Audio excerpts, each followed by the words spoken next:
Hoje vamos conhecer a trajetória de um dos homens mais audaciosos e persistentes do mundo antigo, Seleuco Nicátor.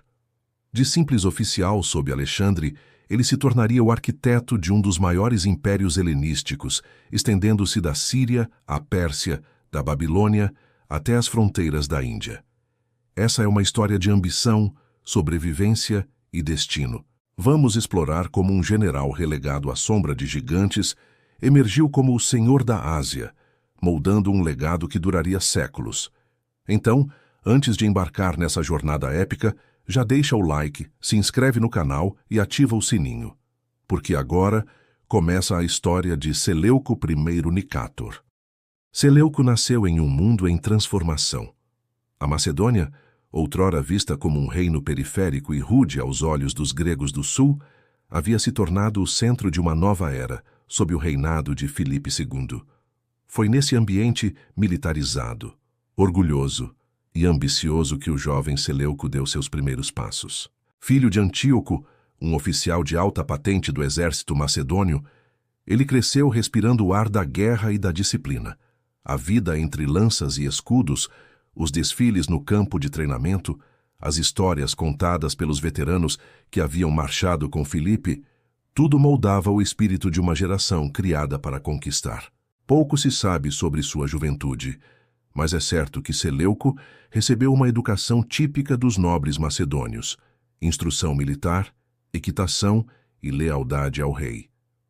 A convivência com os companheiros de armas era intensa e forjava laços que mais tarde se tornariam alianças, ou inimizades mortais. Quando Alexandre, o filho de Filipe, assumiu o trono após o assassinato do pai, o jovem Seleuco era apenas um oficial promissor, um entre muitos que juraram fidelidade ao novo rei. Ninguém poderia prever que aquele general secundário, de origem nobre, mas sem grande destaque, um dia governaria o coração do império que Alexandre sonhava criar. O chamado para a campanha asiática mudou tudo. A travessia do Helesponto em 334 a.C. marcou o início da maior aventura militar do mundo antigo. Seleuco embarcou com o exército macedônio rumo ao desconhecido, cruzando a fronteira entre o mundo helênico e as vastas terras persas. A poeira dos campos da Anatólia, o cheiro de suor, ferro e cavalos, as marchas intermináveis sob o sol e o frio cortante das noites em campanha se tornaram parte de sua existência. Ele lutou no granico, testemunhou Alexandre derrotar Dário III em Isso e viu o Império Persa começar a ruir diante da fúria macedônia. Nessas batalhas, Seleuco ainda não era um dos grandes nomes da corte. Sua posição o colocava entre os comandantes intermediários, respeitado, eficiente, mas não central. O que o distinguia era sua resistência, sua paciência e uma lealdade inquebrantável. Enquanto outros buscavam glória imediata, Seleuco esperava, aprendia, observava. Ele compreendia que, em meio à tempestade que era o exército de Alexandre, sobreviver e manter-se próximo do poder era, por si só, um ato de inteligência. As campanhas de Alexandre não eram apenas guerras, eram movimentos de civilização e domínio. As cidades caíam, os povos eram assimilados, e o mundo helênico começava a se expandir para além das fronteiras da Grécia. Em cada região conquistada, Alexandre fundava cidades, instalava guarnições e plantava o germe de um império multicultural. Seleuco via tudo isso de perto. Observava o rei com admiração, mas também com prudência. Sabia que Alexandre não tolerava rivais e que a proximidade excessiva poderia ser perigosa. Assim, manteve-se leal, porém discreto, cultivando uma imagem de soldado fiel e estrategista confiável. A marcha até o Egito marcou um novo capítulo. Quando Alexandre fundou Alexandria, o mundo viu nascer uma cidade destinada à eternidade. Seleuco estava lá, testemunhando o rei projetar não apenas uma capital, mas uma ideia: a fusão entre Oriente e Ocidente. O jovem general compreendeu, talvez melhor do que muitos, o alcance daquela visão. Ele aprenderia com Alexandre que o poder não dependia apenas da força, mas também do símbolo. E anos mais tarde, ele mesmo aplicaria essa lição ao fundar suas próprias cidades, cada uma carregando um fragmento da memória do conquistador. Após o Egito, veio a marcha devastadora pela Mesopotâmia e pela Pérsia. Em Gaugamela, a batalha decisiva contra Dário III, Seleuco lutou entre os companheiros de elite. A poeira levantada pelos cavalos, o clangor das lanças, os gritos dos persas, tudo se misturava em um turbilhão de sangue e glória. Alexandre venceu, e o Império Persa, que existira por mais de 2 séculos, desmoronou diante dos macedônios. Seleuco emergiu da batalha como um veterano. Sua coragem e sua disciplina chamaram a atenção, e seu nome começou a circular entre os oficiais mais próximos do rei. Com o avanço rumo ao leste, a campanha tornou-se quase mítica. A travessia das montanhas, os desertos, as febres, as revoltas, nada parecia deter o exército. Seleuco, sempre pragmático, via o cansaço crescer entre os homens, via a ambição de Alexandre se transformar em obsessão. Quando o exército chegou à Índia, já não lutava por conquista, mas por sobrevivência. E foi lá, nas margens do Hidáspes, que Seleuco testemunhou algo extraordinário. A batalha entre Alexandre e o rei Poro. Ele viu a coragem dos guerreiros indianos, a força dos elefantes, e compreendeu a vastidão do mundo. A guerra deixou marcas profundas em todos, e Seleuco carregaria essa experiência por toda a vida. Após anos de campanha, a morte de Heféstion, o mais próximo dos amigos de Alexandre, mergulhou o exército em luto. O rei começou a mudar, mais imprevisível, mais divinizado, mais distante. Seleuco manteve-se firme, fiel, mas observava com cautela o crescente descontentamento entre os generais. Sabia que o império estava sendo construído sobre uma base frágil, a vontade de um só homem, e que, quando esse homem caísse, tudo poderia ruir. Quando Alexandre morreu em 323 a.C., em Babilônia, o mundo parou. O império mais vasto já criado pela mão de um só homem não tinha sucessor claro. O rei deixava um herdeiro por nascer e um corpo de generais poderosos, cada um ambicionando um pedaço da herança. Seleuco estava lá, entre eles, assistindo ao colapso da ordem. Foi nesse instante que ele compreendeu que o verdadeiro jogo de poder estava apenas começando. O jovem soldado que marchara sob as ordens de Alexandre agora se via diante de um império sem rei, um mundo em pedaços e uma oportunidade rara. O destino exigia astúcia, paciência e força, e Seleuco, moldado pela disciplina e pela observação silenciosa de anos de campanha, estava pronto para se tornar mais do que um general. Estava prestes a entrar na arena, onde os deuses pareciam brincar com o destino dos homens. O mundo dos diádocos. O amanhecer sobre o rio Granico trazia o som metálico dos escudos sendo ajustados e das lanças se erguendo em fileiras disciplinadas. Era o início da grande campanha persa. Seleuco, ainda um oficial subordinado, observava o rei avançar à frente de todos, com o brilho inconfundível de quem acreditava ser tocado pelos deuses. Do outro lado do rio, o exército persa aguardava, imponente e numeroso. A travessia seria uma aposta de vida e morte. Quando Alexandre lançou seu cavalo à correnteza e atravessou o rio sob chuva de flechas, Seleuco foi um dos que o seguiu sem hesitar. Naquele dia, a coragem do jovem general começou a se gravar na memória de seus companheiros. O choque foi brutal. A cavalaria macedônia, pesada e disciplinada, esmagava os persas enquanto os hoplitas avançavam em formação cerrada. O barulho das lanças batendo nos escudos formava um ritmo quase ritual. Quando o rio ficou tingido de sangue, Alexandre emergiu vitorioso, e atrás dele, entre os que haviam mantido a linha sob o fogo inimigo, estava Seleuco. Foi o primeiro grande teste de sua carreira, e ele passou com honra. Depois do Granico, a guerra mudou de escala. Alexandre agora era visto como um libertador das cidades gregas sob domínio persa.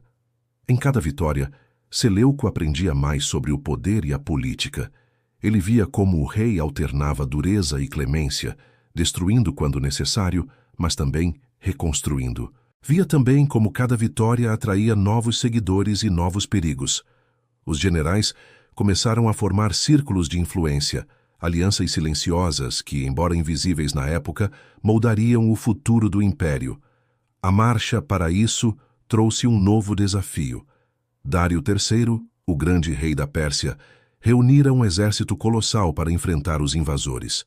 O campo de batalha seria estreito, comprimido entre o mar e as montanhas. Seleuco estava entre os comandantes da infantaria pesada, posicionado no coração da formação macedônia. Quando o exército persa avançou, parecia uma onda viva. O chão tremia sob o peso dos carros e cavalos, e o ar vibrava com o som dos tambores. Seleuco manteve-se firme, comandando com precisão, sustentando o flanco direito, enquanto Alexandre conduzia o ataque decisivo contra Dário. A vitória foi esmagadora. O rei persa fugiu, deixando para trás sua família e seu tesouro. Seleuco, exausto, olhava o campo coberto de corpos e percebia o tamanho do feito. Os macedônios haviam vencido o império mais antigo e rico do mundo. Mas também via algo que poucos comentavam: o brilho de ambição crescente nos olhos dos generais.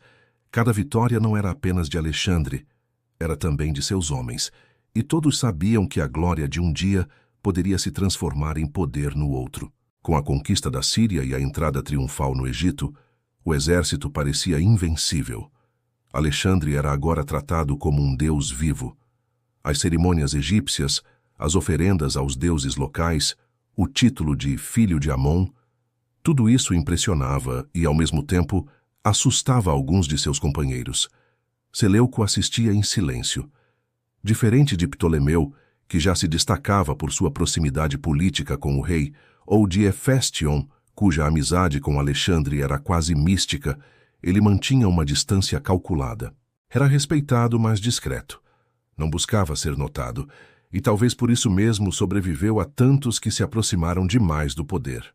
No Egito, viu nascer Alexandria, a cidade que simbolizava a fusão entre o mundo grego e o oriental. Alexandre traçou o plano com as próprias mãos diante do mar e do deserto. Seleuco observava e compreendia que o poder de um governante não estava apenas nas armas, mas também na criação de símbolos duradouros. Essa lição ficaria marcada em sua mente. Quando o exército partiu novamente rumo ao leste, as tensões começaram a crescer. As distâncias eram enormes, os suprimentos escassos e o desgaste psicológico tomava conta dos soldados. Alexandre exigia mais e mais, avançando sobre o coração da Pérsia, enquanto os generais tentavam manter a disciplina entre homens que já haviam marchado por anos. Seleuco, sempre sereno, era um dos poucos que ainda inspiravam confiança entre as tropas. Sua reputação de comandante leal e estável começou a se consolidar. A campanha de Gaugamela seria o auge da glória macedônia. Dário reuniu tudo o que restava de seu império: dezenas de milhares de soldados, carros de guerra com lâminas nas rodas e uma extensão de terreno plano preparada especialmente para favorecer suas forças. Seleuco estava lá, lado a lado com Pérdiccas, Crátero e Ptolemeu. A tensão antes da batalha era quase insuportável. Alexandre, confiante, discursou com voz calma. «Os deuses estão conosco», disse, enquanto o sol nascia sobre o deserto. Quando o ataque começou, a ordem macedônia encontrou o caos persa. As formações avançavam e recuavam como ondas.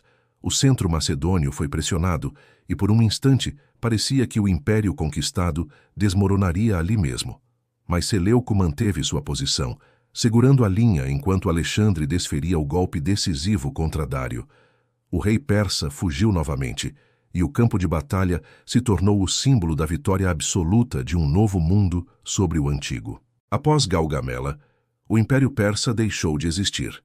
Alexandre entrou em Babilônia sob aclamação. Foi recebido como libertador, coroado como rei, e o sonho de um império universal começou a tomar forma.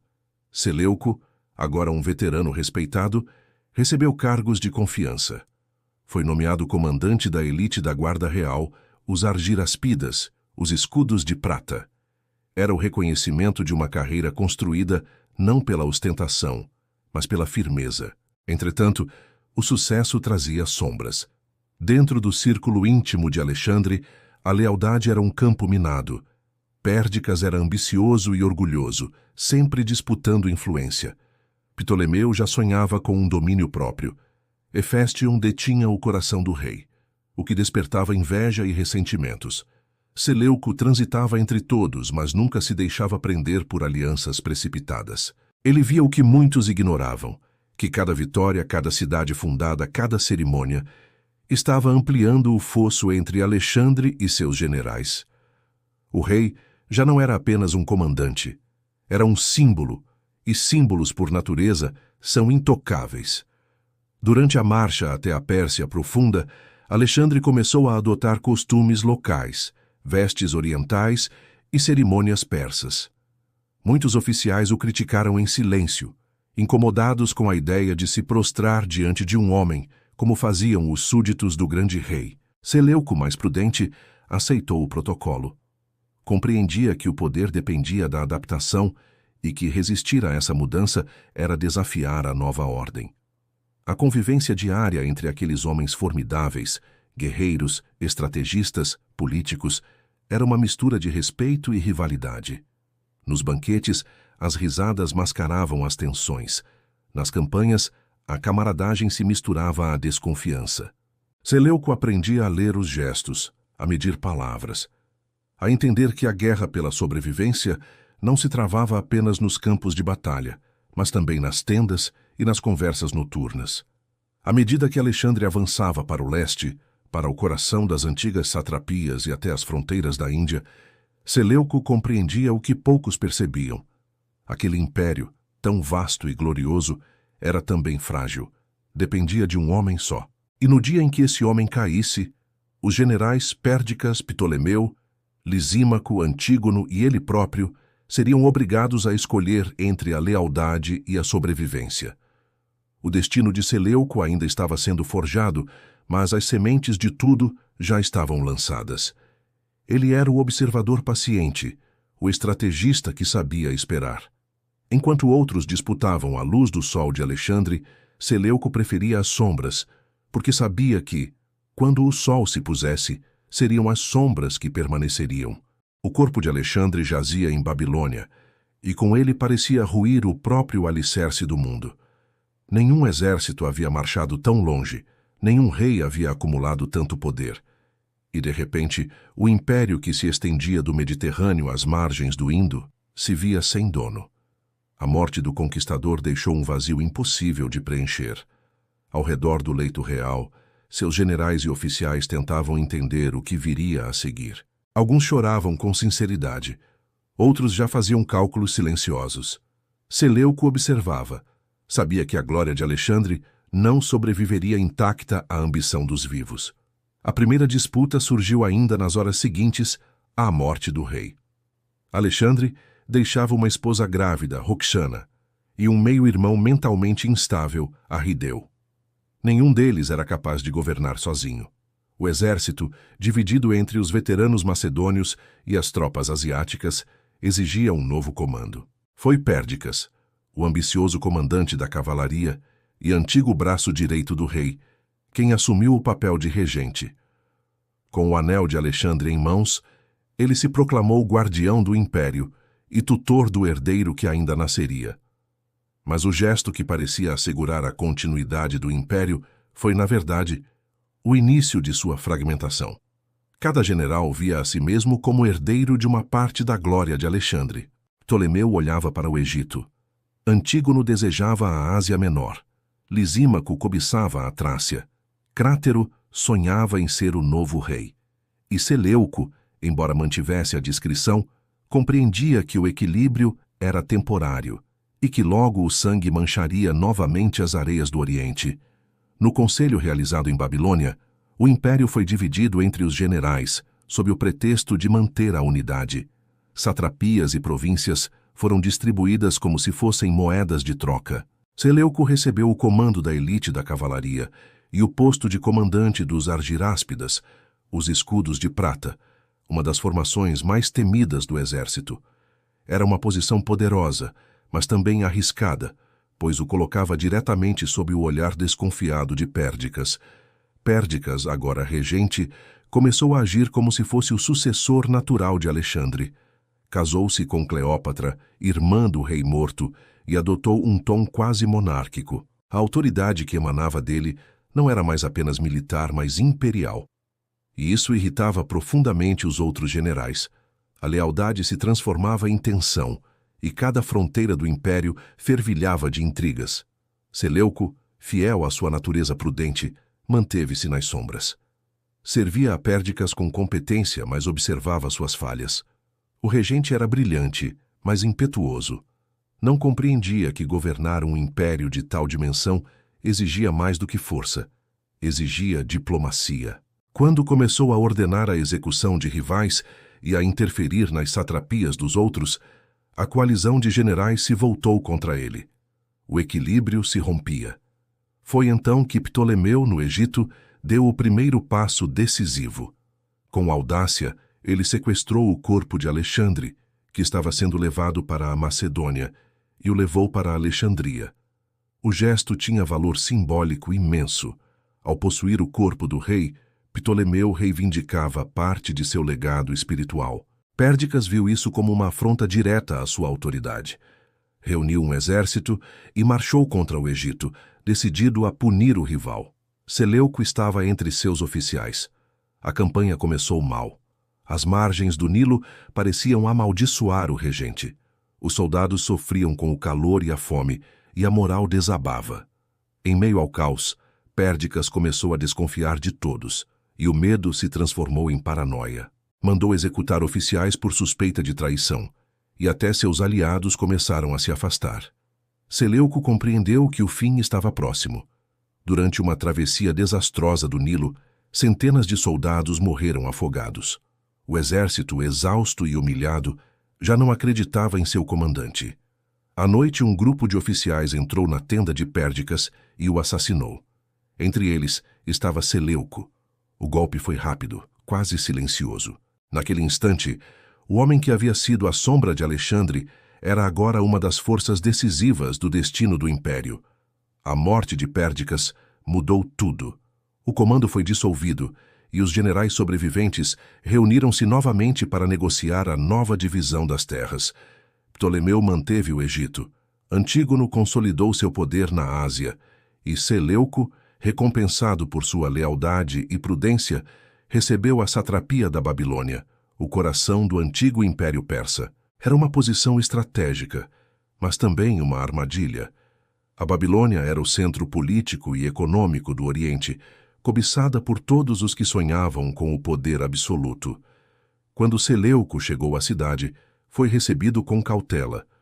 Os babilônios estavam acostumados a mudanças de governantes e viam em cada novo sátrapa apenas mais um estrangeiro. Mas Seleuco tinha algo diferente. Sabia ouvir. Em vez de impor a força, procurou entender os costumes locais, conciliando a administração macedônia com as tradições persas. Ganhou respeito e a cidade começou a florescer novamente sob seu comando. Enquanto isso, o resto do império mergulhava em guerra aberta. Antígono, o velho general de Alexandre, começou a agir como um monarca, expandindo seus domínios e ameaçando as satrapias vizinhas. As antigas alianças se desfaziam e refaziam em questão de meses. Ptolemeu, Cassandro, Lisímaco, todos lutavam pelo que restava do mundo de Alexandre. Seleuco, no meio do furacão, compreendia que a sobrevivência exigia mais astúcia do que força.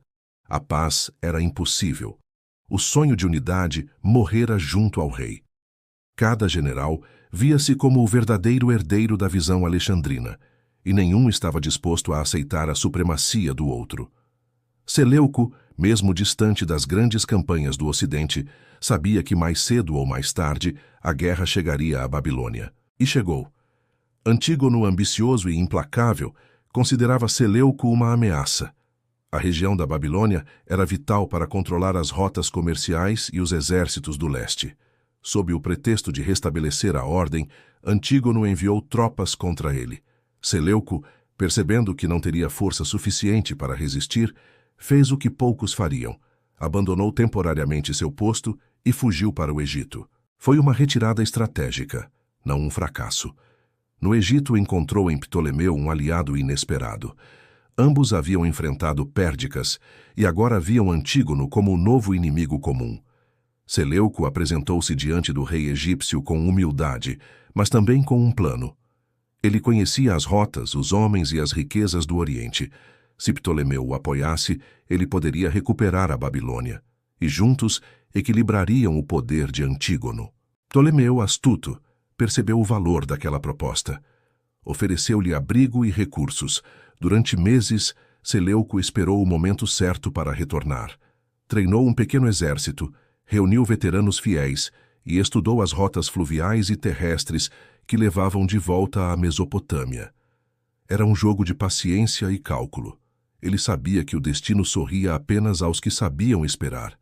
Enquanto isso, os outros generais continuavam a se devorar mutuamente. O Império, outrora uno, agora era um mosaico de reinos rivais, cada um proclamando sua legitimidade com o eco distante do nome de Alexandre. Mas entre todos eles, Seleuco era o mais paciente, o mais silencioso e talvez o mais perigoso. Ele havia aprendido, nas marchas e nas batalhas, que a guerra é vencida tanto no campo de batalha quanto na mente dos homens. Quando finalmente partisse do Egito, levaria consigo não apenas um exército, mas uma ideia, a de reconstruir, à sua maneira, a unidade perdida. E naquele momento, ninguém poderia imaginar que o homem que fugira de Babilônia voltaria não apenas como governador, mas como fundador de um império. Quando Seleuco atravessou o deserto rumo ao Egito, o mundo parecia desmoronar ao seu redor.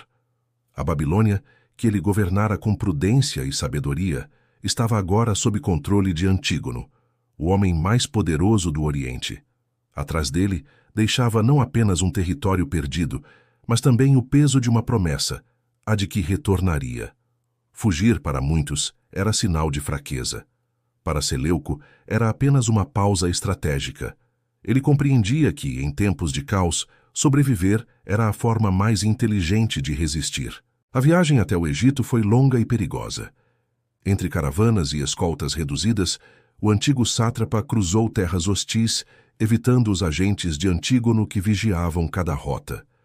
A travessia pelos desertos sírios e pelas margens do Eufrates foi um teste de resistência física e mental. Seleuco não era mais apenas um general, era um homem exilado, em busca de um novo começo. Quando finalmente chegou ao delta do Nilo, foi recebido em Alexandria, a cidade que simbolizava o legado de Alexandre, o mesmo legado que agora se tornara o campo de batalha de seus sucessores. Ptolemeu, governante do Egito, o recebeu com interesse. Ambos haviam servido sob Alexandre, e ambos compreendiam a natureza do poder. Ptolemeu era político, calculista e desconfiado. Seleuco, reservado e estratégico. A conversa entre os dois foi direta. Seleuco ofereceu conhecimento, mapas, experiência e a promessa de reabrir o Oriente ao domínio egípcio, em troca de apoio para reconquistar a Babilônia. Ptolemeu viu nisso uma oportunidade única. Apoiar Seleuco significava criar uma barreira contra Antígono, que ameaçava todos os reinos helenísticos. Nos meses seguintes, Seleuco reorganizou suas forças. Alexandria fervilhava com rumores de guerra, e entre as vielas e portos, veteranos macedônios e mercenários asiáticos eram recrutados em silêncio. Cada homem que se juntava à causa via em Seleuco um líder que inspirava confiança, um homem que não se deixava guiar pelo impulso, mas pela visão. Ele não prometia glória imediata, prometia estabilidade. Ptolemeu forneceu-lhe uma força modesta, cerca de 800 soldados de infantaria, 200 cavaleiros e alguns elefantes de guerra, um contingente pequeno, mas suficiente para acender a faísca. Seleuco sabia que a vitória não viria do número de soldados, mas da legitimidade. Ele não retornaria como um rebelde, mas como um restaurador da ordem. Cada passo seria planejado com precisão. Em 312 a.C., Seleuco partiu do Egito. Cruzou o Sinai e seguiu pela Síria, reunindo apoio entre antigos aliados e comunidades que haviam se revoltado contra Antígono. Sua reputação antecedia sua chegada. Muitos viram nele o retorno da justiça e da estabilidade que o governo antigonida havia destruído. Em cada vila conquistada, Seleuco deixava uma mensagem clara. Não vinha em nome da vingança, mas da reconstrução. Quando finalmente chegou à Babilônia, encontrou uma cidade cansada de mudanças e de governantes estrangeiros. A população local, sempre sensível às marés do poder, Recebeu-o com cautela, mas também com esperança. Seleuco entrou na cidade não como um conquistador, mas como alguém que retornava ao lar. Mandou restaurar templos, respeitar as tradições religiosas e garantir o abastecimento. Era uma lição aprendida com Alexandre. Conquistar corações era tão importante quanto conquistar territórios. O retorno à Babilônia marcou o início do que seria conhecido como o Império Seleucida. Ali, entre as ruínas e os palácios herdados dos reis persas, Seleuco começou a construir algo novo, um império que conciliaria o espírito helenístico com a alma oriental. Nomeou oficiais locais, restabeleceu o comércio nas rotas fluviais do Tigre e do Eufrates e reorganizou as guarnições militares com disciplina e pragmatismo. Sua autoridade crescia não pela imposição, mas pela eficiência. O sucesso de Seleuco provocou reação imediata. Antígono, furioso com a perda da Babilônia, enviou um exército para retomá-la. O confronto foi inevitável. Mas Seleuco, conhecendo como poucos o terreno, armou emboscadas e atacou em movimentos rápidos. As forças inimigas foram repelidas, e sua vitória consolidou seu domínio sobre toda a Mesopotâmia.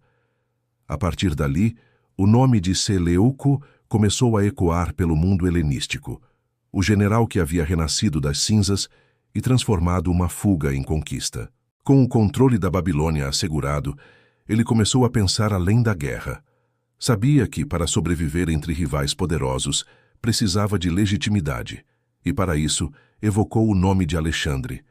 Em discursos e cerimônias, Seleuco apresentava-se não como usurpador, mas como herdeiro legítimo da missão do conquistador.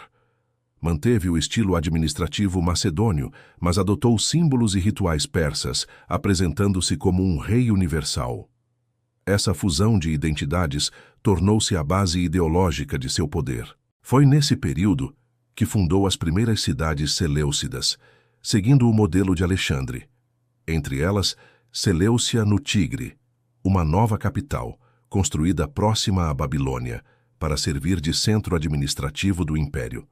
A cidade foi planejada com precisão grega, avenidas largas e templos dedicados tanto aos deuses helênicos quanto aos babilônicos. Era o símbolo da síntese que Seleuco buscava, o encontro entre o Ocidente e o Oriente sob um mesmo governo. Seleucia logo floresceu. Tornou-se um polo de comércio, cultura e poder político. As caravanas vindas da Índia, da Pérsia e da Anatólia cruzavam suas ruas e sua riqueza crescia em ritmo impressionante. Seleuco via nela mais do que uma capital, via a materialização de sua própria visão de mundo. Assim como Alexandre havia sonhado unir os povos sob a ideia de uma civilização comum, ele agora transformava esse sonho em estrutura, em pedra e governo. Enquanto isso, as guerras dos diádocos continuavam a devastar o Ocidente. Antígono lutava contra Ptolemeu, Lisímaco e Cassandro em campanhas sangrentas. Seleuco, prudente, preferia consolidar sua base antes de se envolver. Expandiu-se para o leste, assegurando a Média e a Pérsia, reconstruindo cidades e fundando novas guarnições. Em poucos anos, controlava um território imenso, desde a Síria até as fronteiras da Índia. Mas o sucesso atraía novos inimigos. A coalizão formada contra Antígono começou a enxergar Seleuco como peça essencial no tabuleiro. Sua posição era estratégica e sua lealdade valorizada. As alianças foram se firmando e Seleuco passou de exilado a árbitro de poder. O general que um dia fugira de Babilônia agora recebia embaixadas, negociava tratados e era tratado como igual pelos maiores reis do mundo helenístico. Com o passar dos anos, o império de Seleuco se tornou uma ponte entre civilizações. Suas cidades abrigavam gregos, persas, sírios e judeus. Os deuses conviviam lado a lado, e o comércio unia povos que antes se enfrentavam em campo de batalha. Ele não apenas reconstruiu um império, criou um modelo político que sobreviveria por séculos. Seleuco compreendia, porém, que o poder exigia vigilância constante. Manteve uma administração eficiente, recompensou a lealdade e foi implacável com a traição. Sua imagem pública era cuidadosamente cultivada. Um rei sábio, herdeiro da glória de Alexandre, mas também um governante com rosto humano. Em seus selos e moedas fazia-se retratar com feições serenas, cercado de símbolos tanto gregos quanto orientais. Assim nascia de fato o Império Seleucida, não como uma simples extensão das conquistas de Alexandre, mas como uma nova síntese de culturas. Um império de fronteiras móveis e ideias duradouras. Seleuco havia transformado a derrota em fundação, o exílio em poder e o passado em legitimidade, e ao fazê-lo, começava a escrever uma nova página da história helenística, a de um homem que, vindo das sombras de Alexandre, agora se tornava o senhor da Ásia. A Babilônia, outrora o coração do mundo, renascia sob o comando de Seleuco.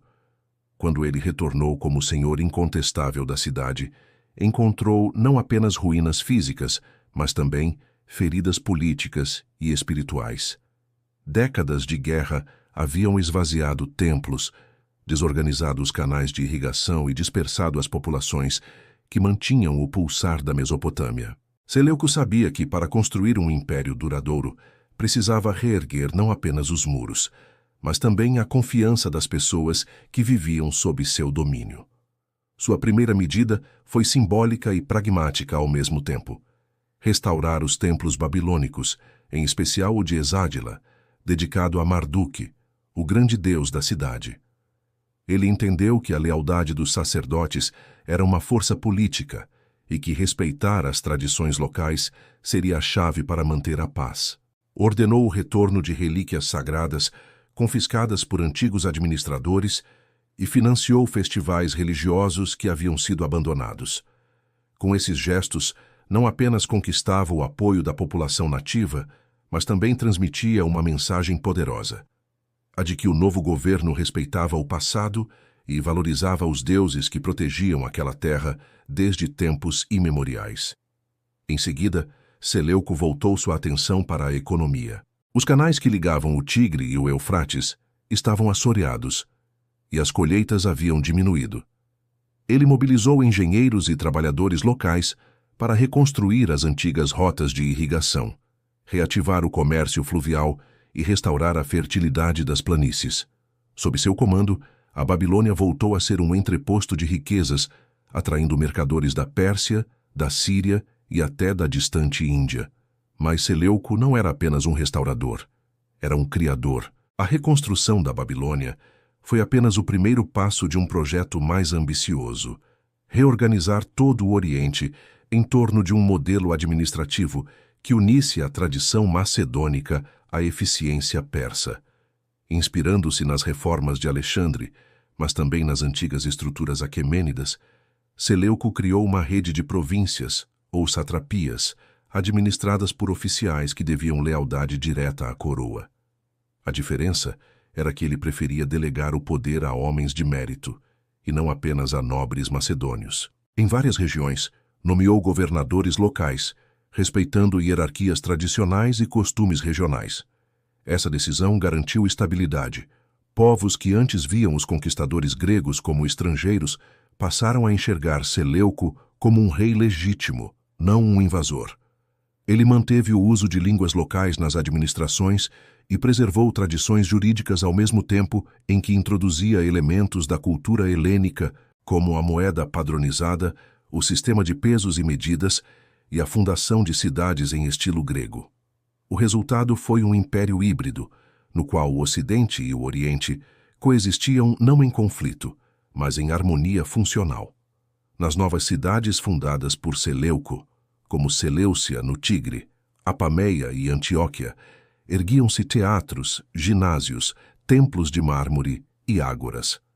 Eram símbolos visíveis da civilização helenística, mas também centros administrativos que integravam regiões distantes sob uma mesma lógica de governo. Nessas cidades, soldados macedônios se misturavam a comerciantes sírios, escribas babilônicos e artesãos persas. As ruas ecoavam uma multiplicidade de idiomas, mas havia um denominador comum: todos pertenciam a um mesmo império. A política cultural de Seleuco era calculada. Ele compreendia que o domínio pela força tinha limites, mas o domínio pelas ideias podia durar gerações. Incentivou casamentos mistos entre soldados e mulheres locais, política semelhante à de Alexandre, mas agora aplicada com mais prudência e consistência. Em vez de impor a cultura grega, Seleuco a fundia com as tradições orientais. O resultado foi uma sociedade sincrética, na qual deuses gregos recebiam nomes mesopotâmicos e divindades orientais eram cultuadas sob formas helênicas. Zeus se confundia com Bel, Apolo com Shamash, e dessa fusão nascia uma nova religiosidade, símbolo de uma civilização mestiça. O mesmo princípio se aplicava à administração. Seleuco criou um corpo burocrático, capaz de lidar com a complexidade de seu império. Gregos e orientais trabalhavam lado a lado, registrando impostos, controlando fronteiras e organizando exércitos. O uso do aramaico como língua administrativa coexistia com o grego, que se tornava a língua da elite e da diplomacia. Era um equilíbrio delicado, mas funcional. A reorganização das províncias orientais foi uma de suas maiores realizações. Da Média à Pérsia, da Pártia à Báctria, Seleuco restabeleceu o controle político, mas também estimulou o desenvolvimento econômico. Incentivou a reabertura das rotas comerciais que ligavam o Mediterrâneo ao Vale do Indo e fortaleceu os postos militares que protegiam essas rotas. As caravanas voltaram a circular com segurança e o império prosperou com o comércio de especiarias, seda, pedras preciosas e metais. As fronteiras orientais, porém, exigiam constante vigilância. Povos nômades ameaçavam as regiões da Ária e da Báctria, e Seleuco, conhecendo a importância dessas áreas estratégicas, decidiu fixar nelas colônias militares. Essas cidades de fronteira serviam tanto como bases defensivas quanto como instrumentos de helenização. A presença de soldados gregos, templos e mercados criava uma rede de influência cultural que expandia lentamente o alcance do império. A Babilônia se transformou novamente em um símbolo de poder. De seu palácio, Seleuco governava como um monarca oriental, mas com a mente de um estrategista macedônio. Realizava audiências com dignitários de todas as partes do mundo conhecido, ouvindo embaixadores vindos da Índia, da Anatólia e até do Egito. Em suas decisões havia uma combinação de pragmatismo e visão. Ele sabia que governar um império tão vasto exigia flexibilidade. Era preciso compreender as diferenças, não eliminá-las. Essa capacidade de adaptação foi o segredo de seu sucesso. Enquanto outros generais de Alexandre buscavam glória em batalhas e coroas de ouro, Seleuco construía algo mais duradouro, uma estrutura política que sobreviveria às guerras e às dinastias. Sua ideia de império era administrativa antes de ser militar, cultural antes de ser territorial. Ele não pretendia dominar o mundo apenas pela espada, mas organizá-lo pela razão. Ainda assim, sua ambição não tinha limites. À medida que o império prosperava, Seleuco começou a olhar para o oeste, para as terras da Síria e da Anatólia, que ainda estavam sob o domínio de Antígono e seus descendentes. O equilíbrio entre os sucessores de Alexandre era instável, e Seleuco sabia que a próxima etapa de sua jornada exigiria mais do que diplomacia. Exigiria força. Mas por ora, ele consolidava as bases do poder. As estradas estavam sendo reconstruídas, as cidades floresciam e o comércio renascia. O sonho de Alexandre, de unir Oriente e Ocidente, parecia mais real sob Seleuco do que jamais fora sob o próprio conquistador. O império que nascia das ruínas da Babilônia não era apenas uma cópia do passado, mas uma nova síntese, uma civilização com duas almas e um só coração. Com o tempo, a fama de Seleuco se espalhou. Em inscrições e moedas, passou a ser chamado de Nicator, o vitorioso. Era o título de um homem que não apenas triunfara em batalhas, mas vencera o maior inimigo de todos, o caos. A Babilônia, símbolo da queda e da reconstrução, tornara-se o espelho de seu próprio destino. Ele havia transformado a destruição em fundação e sua autoridade em ordem. O Império Seleucida estava agora firmemente assentado, mas o equilíbrio que ele construíra com tanta inteligência seria em breve testado por novas guerras, alianças frágeis e o eterno desafio de governar um mundo em constante movimento. Enquanto Seleuco consolidava o controle da Babilônia e das províncias do Ocidente, seus olhos voltavam-se para o leste. O coração de seu império pulsava nas terras orientais, ricas, vastas, mas inquietas. As antigas satrapias da Média, Pérsia, Ária e Báctria haviam se tornado redutos de governadores autônomos, muitos deles ambiciosos o bastante para desafiar a autoridade central. Era ali que o destino do império seria realmente testado. Aquelas terras eram a ponte entre o mundo helênico e a Ásia profunda, e Seleuco sabia que, se não dominasse o Oriente, jamais seria verdadeiramente senhor da Ásia. As campanhas orientais começaram por necessidade. Depois de sua vitória em Babilônia, Seleuco herdou um território fragmentado, cheio de senhores locais que se proclamavam independentes. Em cada cidade havia um general que acreditava poder fundar sua própria dinastia. As antigas tropas de Alexandre haviam se dispersado, e o império precisava ser reunificado à força. Seleuco reuniu seus exércitos e marchou para a Média, enfrentando resistência feroz. Os sátrapas locais, confiando em fortificações e em exércitos recrutados entre povos montanheses, acreditavam que o terreno os protegeria, mas subestimaram a paciência e o cálculo de Seleuco. Ele avançou lentamente, assegurando o controle das rotas e das fortalezas.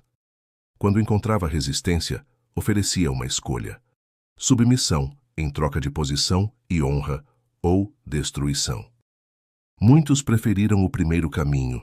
Aqueles que recusavam eram esmagados com rapidez e precisão. Em poucos anos, a Média e a Pérsia foram reincorporadas ao império. A cada vitória, Seleuco mostrava não apenas força militar, mas também habilidade política, nomeando novos governadores leais e restabelecendo o equilíbrio entre a autoridade local e a central. A conquista da Báctria, porém, foi diferente. Situada nas montanhas ao norte, era uma região rica e estratégica, ponto de passagem entre a Ásia Central e a Índia. Seus habitantes, descendentes de soldados gregos e persas, eram guerreiros orgulhosos e disciplinados. Seleuco sabia que conquistá-los exigiria mais do que batalhas, exigiria integração. Após uma campanha árdua, conseguiu restabelecer o controle, mas preferiu transformar a Báctria em uma base militar e cultural. Ali, veteranos macedônios receberam terras e colônias helênicas começaram a se espalhar pelas margens do Oxo. Essa política de assentamentos militares seria uma das marcas do domínio seleucida, garantindo tanto segurança quanto difusão cultural. Com o Oriente pacificado, restava ainda uma fronteira por definir: a Índia. Desde a morte de Alexandre, as terras além do Indo haviam escapado ao controle dos macedônios. O poderoso Chandragupta Maurya, o fundador do Império Maurya, havia reunido o subcontinente indiano sob uma administração eficiente e um exército formidável. Os dois impérios agora se tocavam, separados apenas por montanhas e desconfianças. Seleuco sabia que a Índia era tanto uma oportunidade quanto um risco. Alexandre havia sonhado conquistar aquelas terras, mas seu exército, exausto, recusou-se a avançar além do Hidáspes. Seleuco via naquele território não apenas uma ambição inacabada, mas também um teste de legitimidade. Ser o verdadeiro herdeiro do conquistador significava enfrentar o mesmo desafio. Assim, por volta de 305 a.C., Seleuco iniciou sua marcha rumo ao leste, atravessando o Hindu Kush com um exército experiente e disciplinado. As primeiras escaramuças com as forças indianas mostraram a força de Chandragupta. Seus exércitos eram numerosos, compostos de infantaria, cavaleiros e milhares de elefantes de guerra, a arma que Alexandre enfrentara com dificuldade décadas antes. Seleuco percebeu rapidamente que estava diante de um adversário tão hábil quanto ele próprio. A guerra se prolongou em campanhas indecisas, marcadas por avanços e retiradas, até que a diplomacia se mostrou mais poderosa do que a espada. Seleuco e Chandragupta chegaram a um acordo que mudaria o mapa político da Ásia. Em troca das regiões ao leste do Indo, áreas que seriam de difícil controle para um império sediado na Babilônia, Seleuco recebeu 500 elefantes de guerra, além de uma aliança duradoura. O tratado foi selado com respeito mútuo e pragmatismo. Chandragupta consolidava seu domínio sobre a Índia, enquanto Seleuco ganhava o recurso militar mais temido de seu tempo. Esses elefantes, treinados e conduzidos por especialistas indianos, seriam decisivos nas guerras futuras, especialmente em Ipso. Mais do que um tratado territorial, o acordo simbolizava uma visão. Seleuco compreendeu que o poder não estava apenas na conquista, mas na capacidade de estabelecer fronteiras racionais. O Império Seleucida, ao contrário de Alexandre, não era um projeto de expansão infinita, mas de equilíbrio entre diversidade e estabilidade. Ao definir suas fronteiras com a Índia, ele traçava também os limites de uma civilização híbrida, helenística e oriental, racional e espiritual, grega e persa. Foi também durante esse período que Seleuco fortaleceu seus laços familiares e políticos com uma aliança que marcaria sua dinastia: o casamento com Apama. Ela era uma nobre de origem persa ou bactriana, filha de um dos principais aliados orientais de Alexandre, e havia sido dada em casamento a Seleuco durante as núpcias de Susa, quando Alexandre uniu seus oficiais a mulheres persas para simbolizar a fusão entre as culturas. Ao contrário de muitos generais, que mais tarde repudiaram suas esposas orientais, Seleuco manteve-se fiel a Apama, transformando esse vínculo em símbolo político de sua visão imperial. Apama tornou-se rainha, e sua presença no palácio era uma mensagem clara. O Império Seleucida não era grego nem oriental, era ambos. Sua influência na corte foi profunda. Dizia-se que ela falava várias línguas, media disputas e acompanhava Seleuco em cerimônias públicas. Juntos, encarnavam a união das tradições que sustentavam o império. Dessa união, nasceu Antíoco, o herdeiro. O nascimento de Antíoco foi celebrado com pompa e esperança. O filho de um macedônio e de uma princesa oriental representava a continuidade do projeto de fusão cultural que definia o império. Para Seleuco, Antíoco não era apenas um sucessor biológico, era um símbolo, um príncipe capaz de transitar entre mundos, falar as línguas de seus súditos e compreender as diferentes religiões e costumes que compunham o mosaico seleucida. Seleuco preparou o filho desde cedo para o comando. Antíoco acompanhava o pai em campanhas, aprendia o ofício militar, mas também estudava com sábios gregos e orientais. A educação que recebeu refletia a filosofia política do império: disciplina macedônica, racionalidade grega e sabedoria oriental. O objetivo era claro: formar um rei capaz de preservar o equilíbrio conquistado com tanto esforço. Enquanto isso, Seleuco consolidava as fronteiras do império com uma série de fortificações e colônias militares.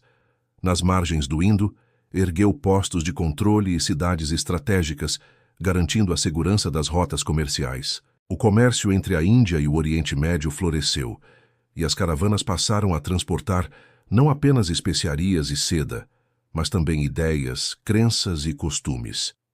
O Império Seleucida se tornava cada vez mais o elo entre mundos. Ao regressar da Índia, Seleuco já era visto como o senhor absoluto do Oriente. Nenhum outro sucessor de Alexandre controlava territórios tão vastos e organizados. Ele havia pacificado rebeldes, firmado tratados e estabelecido uma dinastia. Sua autoridade se baseava não apenas na força militar, mas na capacidade de unir o que antes parecia inconciliável. As campanhas orientais haviam revelado o verdadeiro gênio de Seleuco. Se Alexandre fora o conquistador do impossível, Seleuco foi o construtor do possível. Em vez de deixar rastros de destruição, deixou estruturas duradouras. Em vez de impor uma cultura, criou uma civilização de síntese. E ao fazer isso, transformou seu império em algo maior do que a soma de suas vitórias. Um projeto de convivência, onde o grego e o oriental compartilhavam o mesmo destino. Assim, quando as trombetas da guerra voltaram a soar no Ocidente, Seleuco não era mais o exilado que fugira da Babilônia. Era um rei consolidado, apoiado por um império vibrante e por um exército que combinava a ciência da guerra macedônica com a força bruta dos elefantes indianos. estava pronto para enfrentar novamente os antigos companheiros de Alexandre e para decidir de uma vez por todas quem seria o verdadeiro senhor da Ásia. O Oriente estava em paz. As fronteiras estavam definidas, o comércio florescia e as cidades recém-fundadas brilhavam como joias do império. Mas Seleuco sabia que a estabilidade nunca durava muito no mundo helenístico. No Ocidente, a velha disputa entre os sucessores de Alexandre voltava a incendiar o cenário político. Antígono, Cassandro, Lisímaco e Ptolemeu competiam entre si por cada pedaço do império que o conquistador havia deixado. As alianças mudavam como o vento e os juramentos de lealdade duravam apenas enquanto fossem convenientes. Seleuco, agora senhor do Oriente, começou a perceber que o destino o chamava novamente para o Ocidente.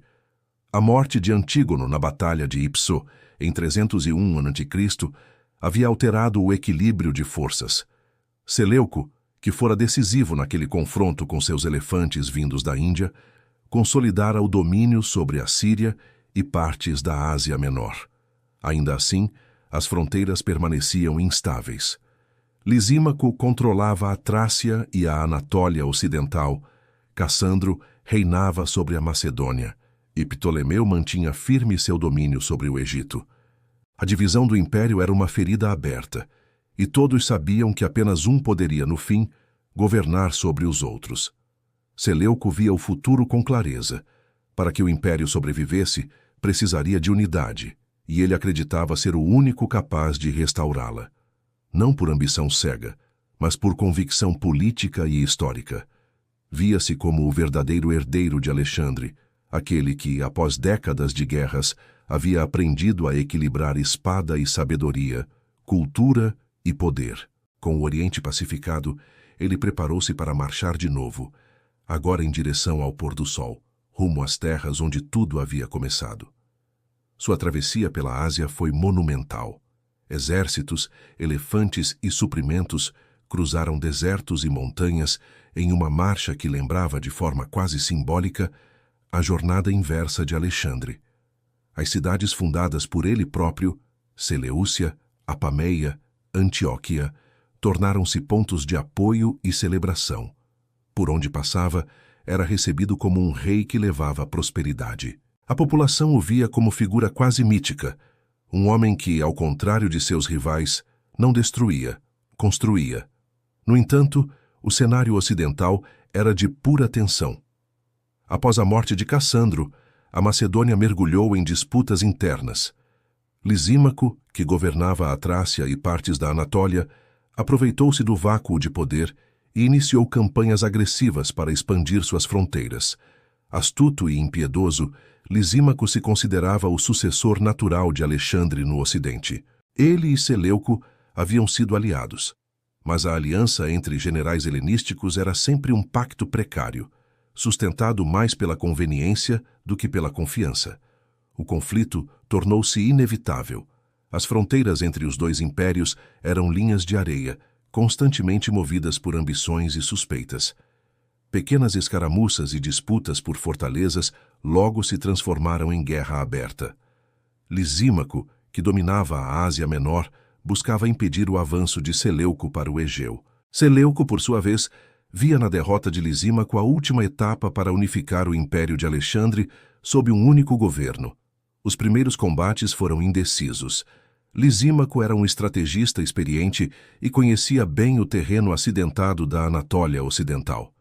Seus exércitos estavam bem posicionados, defendendo fortalezas nas colinas e controlando os vales férteis. Mas Seleuco trazia consigo uma força incomparável, veteranos endurecidos pelas guerras do Oriente e, sobretudo, os elefantes de guerra que haviam se tornado sua marca. Eles eram a lembrança viva de sua aliança com Chandragupta, o símbolo da fusão entre o Oriente e o Ocidente. A tensão entre os dois reis culminou em 281 a.C., na Batalha de Corupédio, travada nas planícies da Lídia, próxima à antiga Sardes. Foi um confronto decisivo, a última grande batalha entre os diádocos, os herdeiros de Alexandre. De um lado, Seleuco, o velho conquistador do Oriente, senhor de um exército disciplinado e confiante. Do outro, Lisímaco, o rei veterano, sustentado pela experiência e pelo orgulho. Ambos sabiam que aquele embate definiria o futuro do mundo helenístico. Os relatos antigos descrevem a batalha como intensa e brutal. A infantaria macedônica chocou-se com violência, enquanto as cavalarias tentavam flanquear o inimigo. No centro do campo, os elefantes de Seleuco abriram caminho com força devastadora, espalhando o pânico entre as linhas de Lisímaco. A luta se estendeu por horas, e o destino da guerra foi decidido não por táticas, mas por homens. Lisímaco, já idoso, lutou com bravura, mas caiu em combate, atingido por uma lança durante a confusão. Sua morte quebrou o moral de suas tropas, que logo se renderam. Quando a poeira baixou, Seleuco ergueu-se como o último dos grandes generais de Alexandre ainda de pé. Todos os outros haviam morrido ou perdido seus reinos. Ele era agora o senhor incontestável da Ásia, da Índia ao Egeu. Com a vitória em Corupédio, Seleuco conquistou não apenas terras, mas também a glória definitiva. A Anatólia passou ao seu domínio, e com ela, o controle das rotas que ligavam o Oriente ao Mediterrâneo. Pela primeira vez desde a morte de Alexandre, parecia possível reunificar o império sob uma única coroa. A Macedônia, fragmentada e sem liderança forte, via em Seleuco uma esperança de estabilidade. O sonho do Império Unido ressurgia, agora com um novo nome no centro: Seleuco I Nicator, o vitorioso. Nos meses seguintes, Seleuco planejou sua entrada triunfal na Europa. A Trácia seria o primeiro passo, seguida pela Macedônia, berço de sua juventude e de toda a dinastia. Ele não era mais apenas um general. Era um monarca consagrado pela experiência, pela prudência e pela persistência. O velho soldado que fugira da Babilônia agora marchava para coroar-se rei da Macedônia, completando o ciclo de uma vida marcada por exílio, retorno e conquista. Em suas cartas e decretos, Seleuco falava com um tom quase profético. Dizia que o destino havia reservado a ele a tarefa de restaurar o império de Alexandre e devolver à Macedônia a glória de outrora. Para muitos, ele parecia invencível. Seus aliados o aclamavam como o novo Alexandre, mas mais sábio. Um homem que havia aprendido com os erros da geração anterior e que agora governaria pela razão e pela ordem. Mas, mesmo no auge, Seleuco sabia que o poder era frágil. Mantinha-se vigilante, cuidando das províncias conquistadas e consolidando alianças com as cidades gregas da Ásia Menor. Sua corte tornara-se um centro cosmopolita, onde generais gregos conviviam com sábios persas e astrólogos babilônicos.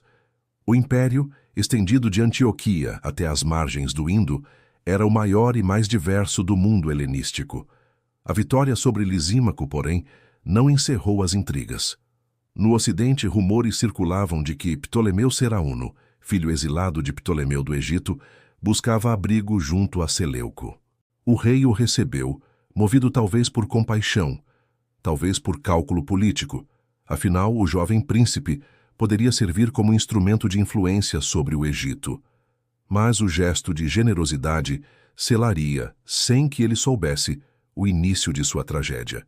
Quando partiu para cruzar o Helesponto e pisar novamente em solo europeu, Seleuco estava no auge do poder. Tinha mais de 70 anos, mas sua energia e clareza de propósito impressionavam. Seus soldados o seguiam com devoção, conscientes de que marchavam sob o comando do último grande herdeiro de Alexandre. Parecia não haver mais obstáculos entre ele e a reunificação do império. O caminho para a Macedônia estava aberto. As cidades o esperavam. Os inimigos estavam derrotados, e o mundo helenístico se curvava diante de seu nome. Naquele momento, Seleuco não era apenas um rei, era uma ideia.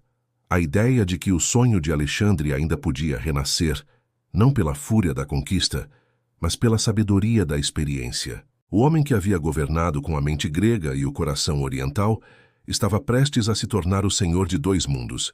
Era o auge de seu poder, o ponto culminante de uma trajetória marcada por paciência, cálculo e destino. Mas como todos os grandes da história, Seleuco estava prestes a descobrir que até mesmo os deuses invejam aqueles que chegam perto da perfeição.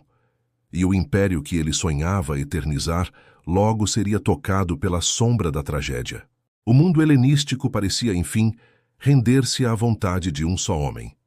Seleuco I Nicátor, o general que havia marchado com Alexandre, o exilado que reconquistara a Babilônia, o construtor do maior império do Oriente, estava prestes a alcançar o auge de sua glória. Após a vitória sobre Lisímaco na batalha de Coropédio, o caminho para a Macedônia estava livre. Era a última peça que faltava no tabuleiro da ambição helenística, o retorno ao berço da conquista. O velho rei preparava-se para cruzar o Helesponto e, pela primeira vez em décadas, pôr os pés na terra que o havia formado.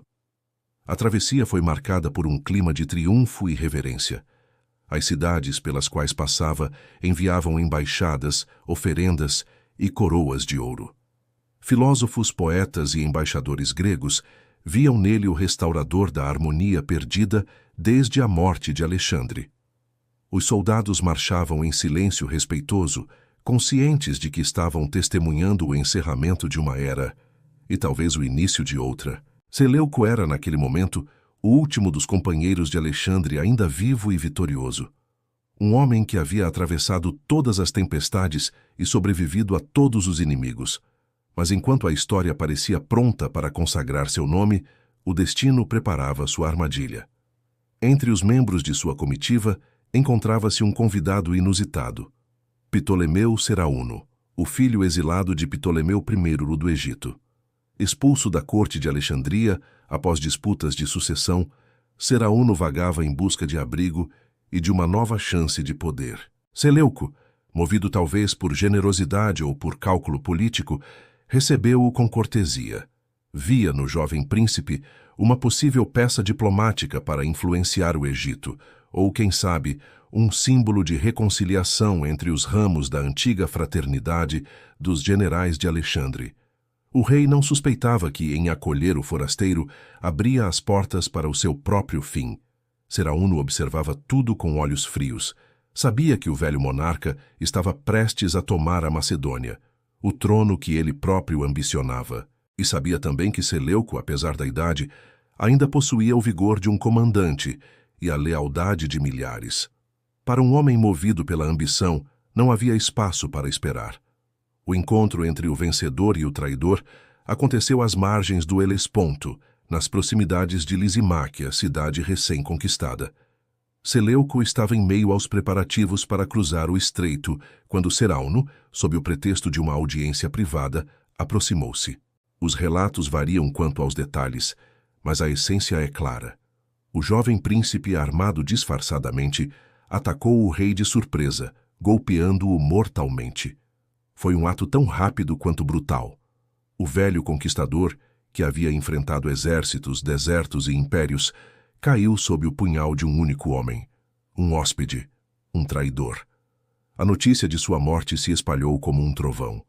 O campo se encheu de gritos, e o exército, atônito, mal compreendia o que havia acontecido. O homem que parecia invencível fora vencido pela traição, não pela guerra. Ptolemeu Serauno fugiu imediatamente após o assassinato, tomando para si o título de rei da Macedônia. Sua audácia chocou o mundo helenístico. Seleuco, que por décadas havia equilibrado com sabedoria o poder e a diplomacia, fora derrubado pela mão de um oportunista. Que era a ironia cruel do destino. O general que escapara da morte nas campanhas de Alexandre, que sobreviveu às guerras dos Diádocos e que unificara novamente metade do império, tombava não em batalha, mas por confiar demais. O corpo de Seleuco foi tratado com honras.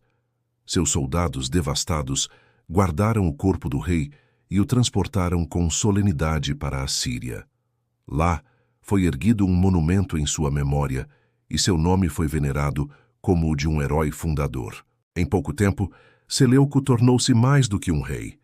Transformou-se em um símbolo, uma figura quase mítica. Em sua morte, consolidou-se a lenda do homem que havia unido o Oriente e o Ocidente sob um mesmo ideal. Com sua morte, o império enfrentou um momento de incerteza. O poder, tão cuidadosamente construído ao longo de décadas, precisava agora de continuidade. era o momento de seu filho, Antíoco, assumir o trono. Antíoco I, filho de Seleuco e de Apama, mulher de origem persa, representava, de certa forma, o próprio espírito do império, a fusão entre a herança grega e as tradições orientais. A transição não foi simples. As fronteiras eram vastas, os governadores locais testavam seus limites e os inimigos externos observavam com atenção o enfraquecimento momentâneo do poder central. Antíoco I, contudo, herdou não apenas o império do pai, mas também sua prudência e seu senso de dever. Com habilidade, conseguiu consolidar o trono, acalmando as províncias e reafirmando a autoridade seleucida. Em sua primeira decisão significativa, ordenou que seu pai fosse homenageado como um herói e protetor do império. Seleuco recebeu honras divinas e templos foram erguidos em seu nome. Os sacerdotes o chamavam de Nicator, o vitorioso, não apenas por suas conquistas militares, mas por ter criado algo que parecia impossível, um império multicultural baseado na coexistência de povos e tradições diversas. Enquanto isso, no Ocidente, Ptolomeu Serauno reinava brevemente, sustentado apenas pelo oportunismo. Sua ambição o levaria à ruína poucos anos depois, morto em combate contra invasores gauleses. Sua glória, se é que se pode chamá-la assim, foi tão efêmera quanto vergonhosa. Já o nome de Seleuco, traído e assassinado, crescia em grandeza com o passar do tempo. Antíoco, ao consolidar o poder, entendeu que o legado do pai não podia ser apenas político. O Império Seleucida deveria ser uma ponte entre mundos, grego, persa, mesopotâmico e indiano. Fundou novas cidades, manteve a política de integração cultural e reforçou o papel de Seleucia no Tigre como capital administrativa. A memória do pai estava presente em cada decreto, em cada estátua erguida, em cada moeda cunhada com o retrato de Seleuco ladeado por símbolos orientais. Seleuco I Nicator, na morte, alcançou aquilo que talvez sempre buscara em vida, a eternidade. Sua figura tornou-se uma referência de equilíbrio e grandeza. Filósofos e historiadores posteriores o descreveriam como o mais sensato dos sucessores de Alexandre, aquele que compreendeu que governar um império não era apenas conquistá-lo, mas saber mantê-lo unido. A tragédia de sua morte serviu como lição para gerações seguintes. O Império Helenístico era vasto, mas também frágil. Sua estabilidade dependia mais da sabedoria dos governantes do que da força das armas. Antíoco I aprenderia isso rapidamente, enfrentando rebeliões, disputas de fronteira e o desafio de administrar uma herança monumental. Ainda assim, sob seu governo, a dinastia Seleucida resistiu e prosperou. Com o passar dos anos, o túmulo de Seleuco tornou-se local de peregrinação. Guerreiros e cidadãos vinham prestar homenagem ao homem que havia dado forma a um império que se estendia do mar Egeu ao Indo. Suas cidades sobreviveram por séculos, testemunhos de um projeto político e cultural que ultrapassava a mera conquista militar. O assassinato de Seleuco marcou o fim de uma era. Com ele desapareceu o último elo direto com Alexandre, o último general que havia visto o conquistador em vida, partilhado de seus sonhos e aprendido com suas vitórias e erros. Sua morte encerrou o ciclo dos diádocos, aquela geração extraordinária que transformara o legado de um homem em uma série de reinos, culturas e ideias que moldariam o Mediterrâneo por séculos. A ironia de seu destino, morrer justamente quando estava prestes a assumir o trono da Macedônia, tornou-se um símbolo da natureza trágica do poder. Seleuco havia vencido reis e impérios, mas sucumbiu à traição, o inimigo invisível que ronda todos os grandes. E ainda assim, mesmo na derrota final, seu nome permaneceu intacto, envolto em respeito e admiração. Seleuco I Nicator deixou mais do que um império, deixou um ideal, um modelo de governo que buscava unir, não dividir, integrar, não subjugar. E essa herança, refletida em Antíoco e nos séculos que se seguiram, garantiu-lhe o que tantos conquistadores desejaram e poucos alcançaram, a imortalidade. O nome de Seleuco I Nicator não se apagou com sua morte. Pelo contrário, Começou ali uma nova fase, onde o homem se transformou em mito e o rei em símbolo. O império que fundara resistiria por gerações, e sua influência ultrapassaria fronteiras, tornando-se uma das colunas do mundo helenístico. Assim como Alexandre havia unido o mundo grego à Ásia pela força da espada, Seleuco o uniu pela solidez da administração e pela visão de um governo duradouro. Seu legado não foi apenas o de um conquistador, mas o de um arquiteto de civilizações. A extensão do Império Seleucida, herdado e expandido por seu filho Antíoco, impressionava até mesmo os inimigos. Do mar Egeu às margens do rio Indo, das montanhas da Anatólia, às planícies da Pérsia, as fronteiras abrigavam dezenas de povos, idiomas e religiões. Era o maior e mais diverso dos reinos helenísticos, superando em território o Egito dos Ptolemeus e a Macedônia dos Antigônidas. Essa vastidão não era apenas um desafio militar, era uma experiência política inédita. E Seleuco foi o primeiro a compreendê-la como tal. Sua genialidade não estava apenas na conquista, mas na integração. Enquanto muitos dos sucessores de Alexandre tentavam impor uma cultura única, Seleuco preferiu fundir tradições. Conservou a estrutura administrativa persa, valorizou a aristocracia local e, ao mesmo tempo, promoveu a cultura grega nas cidades recém-fundadas. Essa escolha, aparentemente pragmática, teve consequências profundas. Criou uma síntese cultural que marcou todo o Oriente helenístico por séculos. As cidades foram um instrumento fundamental desse projeto. Entre todas, duas se destacaram como expressões máximas da visão de Seleuco: Seleucia no Tigre e Antioquia. Seleucia foi erguida próxima à antiga Babilônia, não para substituí-la, mas para simbolizar a transição entre o passado oriental e o novo espírito grego. A cidade foi planejada como uma capital moderna, com ruas largas, praças simétricas, templos e palácios que refletiam o equilíbrio entre a ordem helênica e a monumentalidade oriental. Tornou-se o coração administrativo do império, sede de burocratas, generais e sábios. Antioquia, por sua vez, fundada mais a oeste, tornou-se o rosto ocidental do Império Seleucida. Situada em um ponto estratégico próximo ao Mediterrâneo, conectava o mundo grego à Síria e servia de ponte para o Egito, a Anatólia e a Mesopotâmia. Mais do que uma capital regional, Antioquia era uma ideia, a imagem de uma nova Alexandria, um centro de cultura, filosofia e comércio. Com o tempo, tornaria-se uma das cidades mais importantes da antiguidade, comparável a Atenas, Roma e Alexandria. Essas fundações não foram atos isolados, mas parte de um projeto urbanístico impressionante. Seleuco e seus sucessores fundaram dezenas de cidades: Seleucia, Antioquia, Apameia, Laodiceia, entre outras, espalhadas por toda a Ásia. Em cada uma delas, uma população mista era incentivada a viver: gregos e macedônios colonos, ao lado de persas, sírios e povos mesopotâmicos. Assim, o Império Seleucida tornou-se um mosaico cultural, onde teatros e templos coexistiam com zigurates, e o idioma grego se misturava às línguas do Oriente. Esse modelo urbano foi uma das heranças mais duradouras de Seleuco. Ele compreendeu que o poder não se mantinha apenas com exércitos, mas com instituições, centros administrativos e laços culturais. As cidades eram mais do que assentamentos, eram ferramentas políticas, faróis do helenismo e símbolos da estabilidade imperial. Através delas, o grego se consolidou como língua franca. A filosofia helênica se espalhou até o coração da Ásia, e o comércio floresceu de maneira inédita. Mas o legado de Seleuco não se limitava à arquitetura ou à política. Sua figura encarnava um ideal.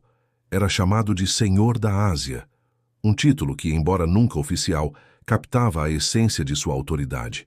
Não era apenas um rei entre reis, mas um governante que representava a fusão entre dois mundos. Enquanto Alexandre fora o conquistador impetuoso, Seleuco era o construtor prudente. Sua imagem atravessou gerações como o símbolo do rei sábio, aquele que aprendeu com a guerra e encontrou a harmonia na ordem. As moedas cunhadas em seu nome reforçavam essa imagem. Nelas, Seleuco aparecia com traços serenos e olhar firme, muitas vezes associado a símbolos solares ou astrais, evocando a ligação entre o poder real e a harmonia cósmica. A iconografia o apresentava não como um guerreiro, mas como um mediador entre deuses e homens, um governante cuja autoridade derivava tanto da legitimidade divina quanto da razão política. Era uma linguagem visual que ecoava em todo o império, transmitindo a mensagem de estabilidade e continuidade. A administração seleucida herdou a eficiência persa, adaptando-a aos moldes gregos. As satrapias continuaram a existir, mas supervisionadas por governadores com formação helenística, capazes de comunicar-se com os dois mundos. O resultado foi um império que funcionava com relativa harmonia, mesmo diante da imensidão geográfica e da diversidade cultural. Seleuco havia criado, talvez sem o saber, o primeiro modelo de globalização política da antiguidade. Em termos culturais, seu império tornou-se um laboratório de sincretismo. Os templos gregos coexistiam com os santuários orientais, e a religião oficial se adaptava aos costumes locais. Nas cortes seleucidas, astrônomos babilônicos conviviam com filósofos gregos, engenheiros persas colaboravam com artesãos sírios e escultores helenos. Essa convivência não era mero acaso, mas reflexo de uma política consciente de integração. A influência seleucida foi tão ampla que até os inimigos herdaram seus modelos. O Império Parta, que surgiria séculos depois, adotaria muitas das estruturas administrativas e símbolos de poder criados por Seleuco. Mesmo Roma, ao conquistar a Síria e as antigas terras seleucidas, absorveria parte desse legado. As cidades helenísticas, os sistemas de estrada, os portos e a noção de um império multinacional governado por leis e não apenas pela espada. No imaginário político do Oriente, Seleuco tornou-se uma figura quase arquetípica. Os reis posteriores, tanto gregos quanto orientais, evocariam sua imagem para legitimar seus próprios domínios.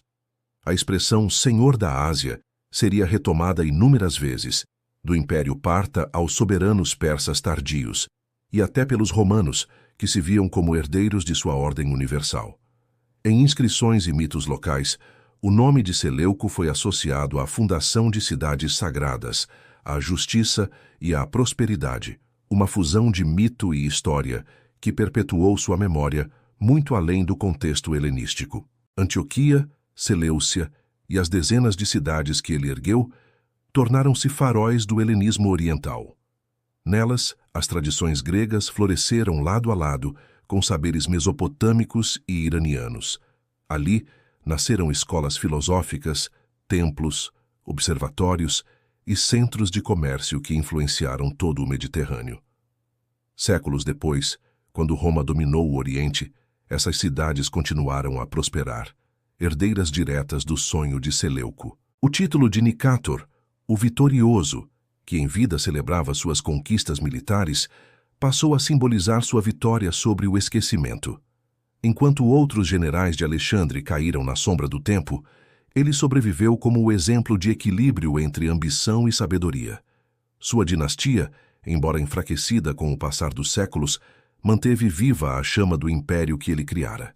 A história do mundo helenístico não pode ser contada sem Seleuco. Foi ele quem deu ao Oriente uma face grega, sem apagar suas raízes orientais. Foi ele quem fez da administração uma arte e da convivência cultural um princípio político. Seu império, embora eventualmente absorvido por outros, permaneceu como o esqueleto sobre o qual se ergueriam as civilizações posteriores.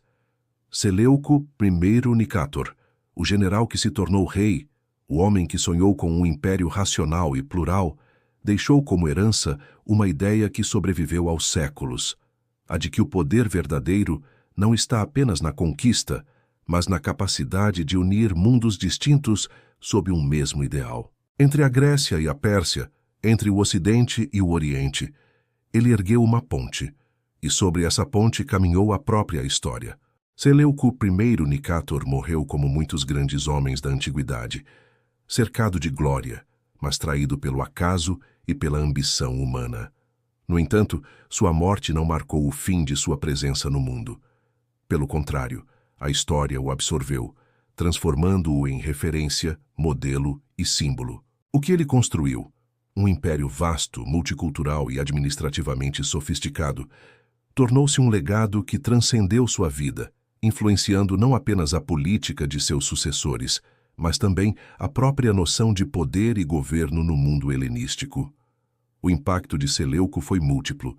Como estrategista militar, ensinou que a vitória não dependia apenas de coragem e força, mas de paciência, logística e entendimento profundo dos adversários. Cada campanha sua, seja no Oriente ou no Ocidente, mostrou uma habilidade rara de adaptar táticas às circunstâncias, combinando disciplina macedônica com elementos exóticos, como os elefantes indianos. Suas vitórias não eram apenas momentos de heroísmo, mas capítulos de planejamento cuidadoso e visão estratégica de longo prazo. Como governante, Seleuco deixou lições ainda mais duradouras. Ele compreendeu que administrar um território tão vasto exigia equilíbrio entre imposição e integração.